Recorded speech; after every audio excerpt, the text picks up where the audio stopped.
Nakakaalarmang bilang ng may diabetes, bumubulusok pataas sa Pilipinas, kaya siya ang top 15 diabetic hotspot sa mundo.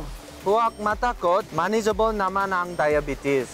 Madalas mo bang mabasa at marinig ang salitang alkaline o alkalinity? Intindihin! Sa ating kitchen medicine, tuturuan namin kayong gumawa ng 3 types ng juices, pampagaan ng inyong katawan.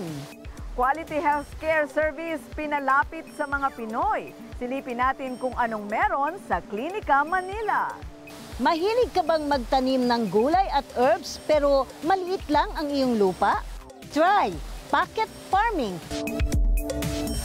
At mula sa pagkakaroon ng diabetes hanggang sa paggaling, ano ang pinagdaanang laban ng matapang na survivor na ito?